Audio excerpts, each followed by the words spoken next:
Welcome to Dog Training Bytes. The show where canine professionals share their key takeaways, big aha moments, and hardest lessons learned from working with dogs. I'm Mattison, certified dog trainer and behavior consultant, and dogs are my life. Every day I get to coach guardians and other trainers into a deeper understanding of canine behavior. But let's face it, sometimes dog training really bites. And that's okay, because when it does, we learn a lot. This podcast is all about sharing the lessons learned from experience, because the stories of when it got tough or when we made a mistake, that's when we learn the lessons worth learning. And it's time we share those with the world.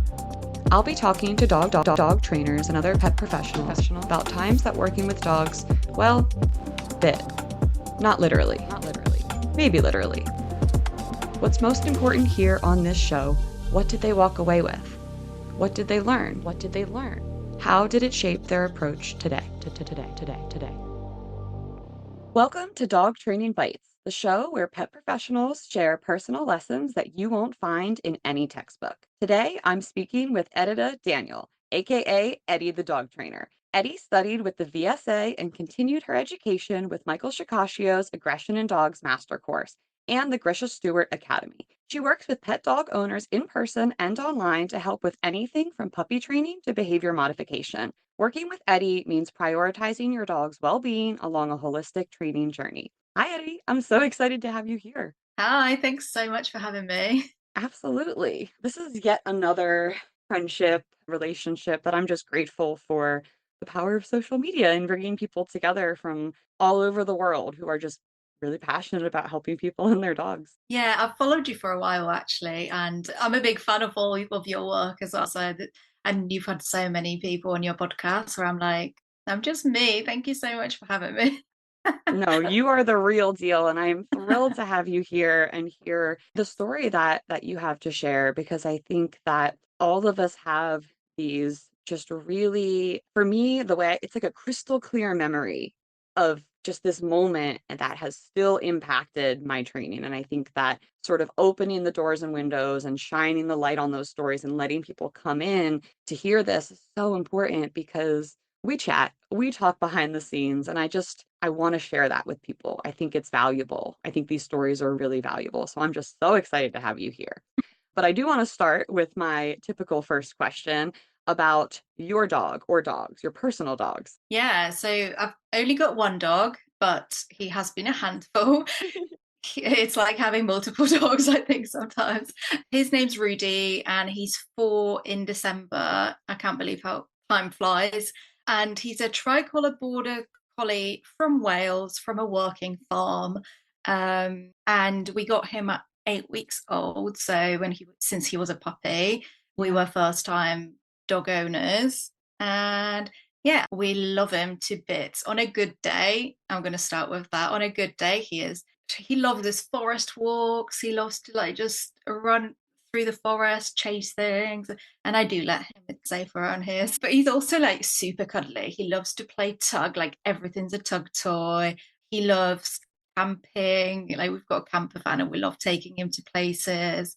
He's the best film and snack buddy as well. Like he'll share popcorn and pizza with me. Oh my So he gosh. is like literally my best friend. And he's like super friendly with dogs, can read other dogs really well as well. Like I don't know where he's learnt that. Honestly, he's so good. And he's super friendly with people, but it wasn't always like that, which I'll get to in a bit. But that's him in a nutshell. Like just this lovely dog. It sounds like he's been his own journey and lesson for you, but to be in such a good place with him. So is he your first dog, or has this been one of many along a journey? So our family used to have dogs when I was little, but I have no idea what happened to those dogs. I can't even remember them very well. We had a lot of land back when I was little, and they were just let out. They did their own thing that they needed, and so we never had like pet dogs. So this is our baby. This is our first proper dog. Yeah, yeah. And that again is its own journey. And I think that there's probably a whole nother conversation that we can have about the maybe expectations that the average person puts on the pet today versus however many years Mm, ago, because I think there's been a lot of shift there and maybe not all for the yeah. better. Yeah, definitely. I've had my mum tell me recently how much I taught her about having a dog, and I was like, "You've had like, so many in your life when I was little, like, but it was so different back then, wasn't it?" Yeah.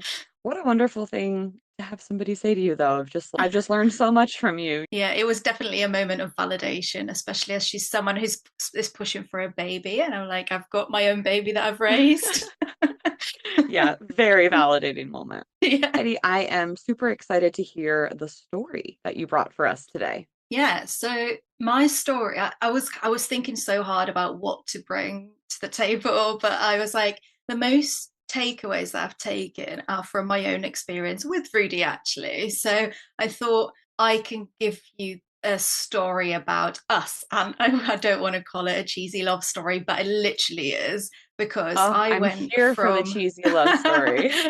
so love stories. So it's like a transitional story and a bit of like character development from me and him. I don't know why I'm doing a love story today right now, but I went from someone who was really excited to get a dog, and I was so ready. I was like, I know what I'm going to do, and he's going to be the best trained dog ever.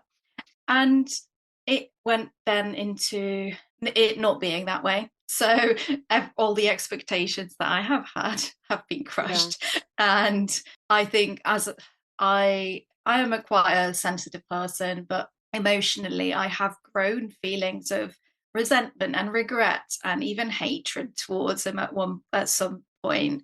And then obviously the journey that I'll get to, I have become this whole other person and he's become this whole other dog, and I can't imagine a life without him now. He is the reason why I help so many other people and why I work on behavioral cases. So I just thought it'd be a good story to tell, and there's a lot of takeaways from that as well, I think. Yeah. Yeah. So Rudy really is your why. He really is, yeah. Yeah, so I'll get to it then. So when we first got him, it was lockdown, and we just bought our own house. We were lucky enough to be able to do that. We didn't know much about dogs, like as much research as we have done, because we have done a bit. Like we wanted to be responsible and bring him up right, but clearly not enough. There's never enough research that you can do. But I don't know what it was like in the US, but there weren't many dogs like available, and if they were very expensive during COVID because Mhm. everyone was getting a puppy. So what did we do? We went for the first one that was available and the cheapest one on there, and it happened to be a collie from a working farm. So we did research into the breed, and we were like, oh, it's that they need to run around. We love walking. Rob, my husband, used to run a lot back then. We're like, it's going to be fine. He's just going to have a lot of energy, but we go out loads. It's fine. We were super ready. The house was ready. The crate was ready. Food, treats, toys before he got here. And so we went to Wales. We went to pick him up, and there was this litter of puppies in a barn where I at that point as well, we had a list of questions to ask as well, where most of them we didn't get answered, but we were like, it's a dog, it's fine. Yeah. We got there. I was like, oh, how is the mum? Where is the mum? Can we see her? And the owner said, oh, the mum's out working at the moment. I was like, oh, that's so cool. Like it's herding sheep or doing whatever. I was like, that's so cool. So anyway, there's this litter of puppies, and everyone, all of them were like really excited to try and climb up. But then there was Rudy, and he was like at the back, like really shy, and he wasn't trying to get through. But I was like, oh, bless him. And I picked him up, and this is the love story starting. I picked him up, and I literally picked him up and looked him in the eyes, and he had like beautiful blue eyes, that puppy. And I was like, I'm going to give you the best life. I love you so much Oh, already. just love at first sight. Yeah. Yeah. Anyway, we put him in the car. We drove back to Manchester. So we lived in the city at the time. And I started the training straight away in the car. I In the was car like, on the way right, home. No, seriously, I was like, positive reinforcement. I need him to be okay with the cart. So do you know what I did? I fed him so many treats and told him he's a good boy so many times. He was sick like 5 times. So it didn't go very You well. were a bit over eager to get started. This was our first training experience, yes. But then we got home and he was so great. Like we taught him like basic obedience things and lots of tricks. He knew play dead before he was 10 weeks old. That's so cool. So we were smashing it, or so we thought. But then all the puppy fighting started, and he was a shark when he was little, literally. And that also turned into frustration fighting as well. Yeah. And it was mostly me that he was against. I was like, this dog hates me. You're the target. Yeah, I was. And there was barking day and night, like barking outside on walks when he could go for walks, pulling, lunging towards other dogs. And we couldn't have people over at home because he would bark, he would destroy things as well. And it was just like, He this said to completely you, different dog. he said to you, you wanted a dog to be your whole life? Here it is. Here I am. Literally. And I was like, how do you turn this thing off? It's an Because off switch. he's a working dog or from a working line, very Yeah. driven. And you already taught him Mm. everything he needs to know at 10 weeks. What else is left? Yeah, what else can he possibly want from me? But so these were like all the struggles. Like he was reactive to people, he was like lunging towards dogs, and everything else was a nightmare. And in terms of our lives, at the point where we got him, we were in a really good place. Like we were ready for that next responsibility and step, but not that much. But we were happy with our Can you lives. ever And really be ready for that? yeah. And yeah, like I had a really good job as well. Like I was a project manager. Like I have also, this was a point where I like had a dream body. Like I worked on on myself, and I was like, I was on this fitness journey where I finally achieved everything that I wanted. And all of this like all these things that made me feel good in a day, like I couldn't do anymore. Like I couldn't exercise, I couldn't leave him at home because he he struggled being left alone. We couldn't Yeah. have friends over, we couldn't go see our friends, so no one could come and see us. We were just isolated.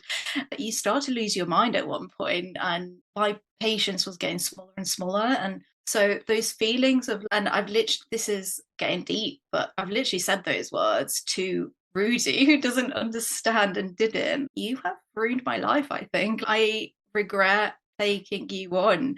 I don't know what to do. I said to my husband so many times, is it too late to give him up? Because like it's not, we're trying.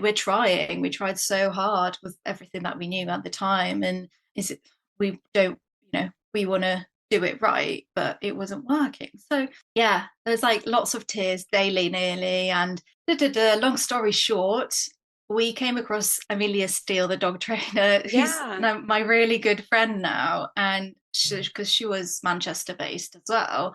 So we booked in a few sessions with her, and she showed us quite a few things, and we were on a good track to working on those behaviors that were a nightmare, which is great. That's when our lives started to change a little bit for the better. It wasn't perfect, but it was a start. It was a good start. And then seeing Amelia work with dogs, coming with Rudy specifically as well, I was like, he was so satisfied after the sessions. He was so well behaved for her. He could do the things that we needed him to do. And so I Yeah. started becoming interested then. And there was a point a few months later where things happened with my job, and I was unhappy in my job as well. And I was like, and I promised myself that the next job that I'm going to do is going to be something that I am happy doing, something that where I can help people in whatever way, and something that will inspire others, because that was just like my little goals that I've always had in my head. And I don't want a job where I'm unhappy. So I'm so intrigued by this like dogs side of things, and I've helped Rudy so much that maybe I'm going to message Amelia and see how did she get into that, because I know she had a different career before. So she recommended or pointed me towards the Victoria Stilwell's Academy, which was amazing. And I decided to take the plunge, and I was like, I'm gonna go for it. I'm gonna learn whilst I work, and just see where we get to. And I was like a sponge. I was like, I absorbed everything and I loved every single bit of it. And especially so that everything that I learned, I was able to apply to Rudy. And I saw him literally thrive.